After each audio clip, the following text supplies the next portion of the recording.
हरे कृष्ण, राधे राधे, ओम नमः शिवाय। सप्तदशो अध्याय। श्रावण मास की अष्टमी को देवी पवित्रारोपण, पवित्र निर्माण विधि तथा नवमी का कृत्य। ईश्वर बोले, हे देवेश, अब मैं शुभ पवित्रारोपण का वर्णन करूंगा। सप्तमी तिथि को अधिवासन करके अष्टमी तिथि में पवित्र को अर्पण करना चाहिए। जो पवित्रक बनवाता है उसके पुण्य फल को सुनिए। सभी प्रकार के यज्ञ, व्रत तथा दान करने और सभी तीर्थों में स्नान करने का फल मनुष्य को केवल पवित्र धारण करने से प्राप्त हो जाता है, क्योंकि भगवती शिवा सर्वव्यापिनी है। इस व्रत से मनुष्य धनहीन नहीं होता, उसे दुख पीड़ा तथा व्याधियां नहीं होती, उसे शत्रुओं से होने वाला भय नहीं होता और वह कभी भी ग्रहों से पीड़ित नहीं रहता। इससे छोटे बड़े सभी कार्य सिद्ध हो जाते हैं। हे वत्स, मनुष्य तथा राजाओं के और विशेष करके स्त्रियों के पुण्य की वृद्धि के लिए इससे श्रेष्ठ अन्य कोई भी व्रत नहीं है।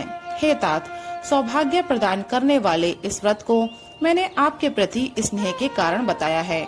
हे ब्रह्मपुत्र, श्रावण मास के शुक्ल पक्ष की सप्तमी तिथि को अधिवासन करके देवी के प्रति उत्तम भक्ति से संपन्न वह मनुष्य सभी सामग्रियों से युक्त होकर सभी पूजा द्रव्यों, गंध, पुष्प, फल, अनेक प्रकार के नैवेद्य तथा वस्त्राभरण आदि संपादित करके इनकी शुद्धि करे। इसके बाद पंचगव्य का प्राशन कराए, चरु से दिग्बली प्रदान करे तथा अधिवासन करे। तत्पश्चात सदृश वस्त्रों और पत्रों से इस पवित्र को आच्छादित करे।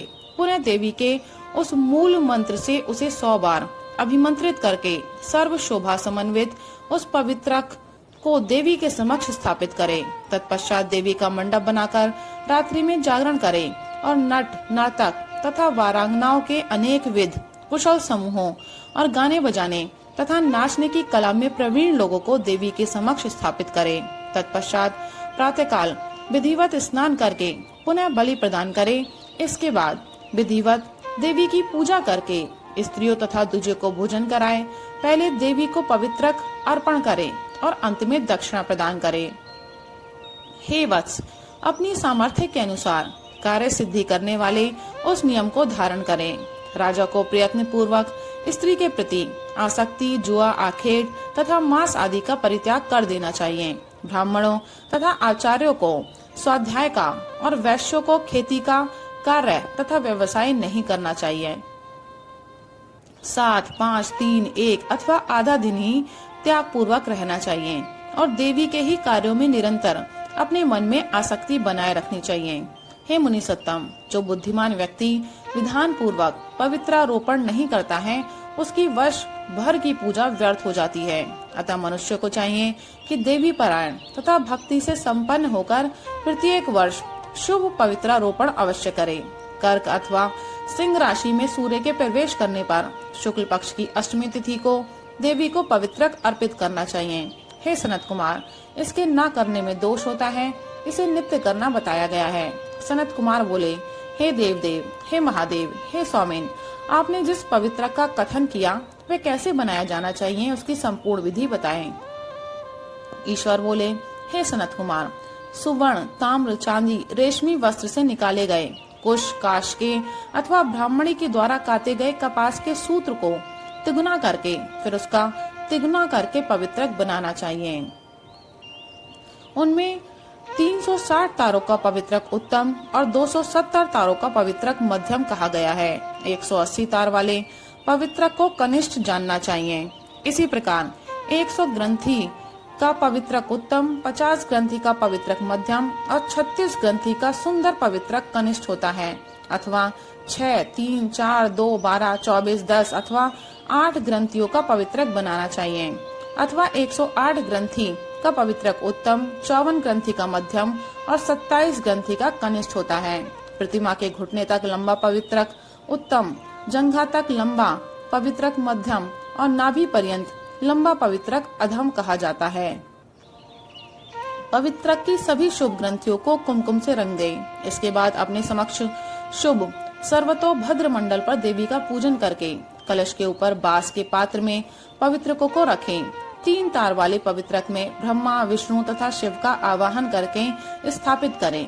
इसके बाद सुनिए, 9 तार के पवित्रक में ओमकार, सोम, अग्नि, ब्रह्मा, समस्त नागों, चंद्रमा, सूर्य, शिव और विश्व देवों की स्थापना करें।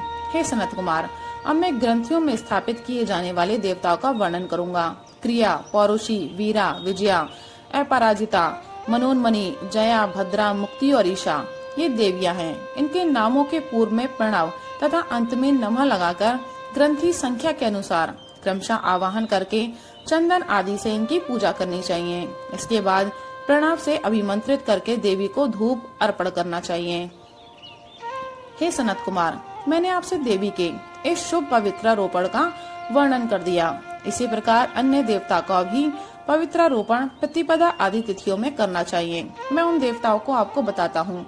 कुबेर, लक्ष्मी, गौरी, गणेश, चंद्रमा, बृहस्पति, सूर्य, चंडिका, अम्बा, वासुकी, ऋषिगण, चक्रपाणी, अनंत, शिवजी, ब्रह्मा और पितर, इन देवताओं की पूजा प्रतिपदा आदि तिथियों में करनी चाहिए। ये मुख्य देवता का पवित्रारोपण है। उनके अंग देवता का पवित्रक 3 सूत्रों का होना चाहिए। ईश्वर बोले, हे विप्रेंद्र, अब मैं श्रावण मास के दोनों पक्षों की 9वीं तिथियों के करणीय कृत्य को बताऊंगा। इस दिन कुमारी नामक दुर्गा की यथाविधि पूजा करनी चाहिए। दोनों पक्षों की 9वीं के दिन नक्त व्रत करें और उसमें दुग्ध तथा मधु का आहार ग्रहण करें अथवा उपवास करें।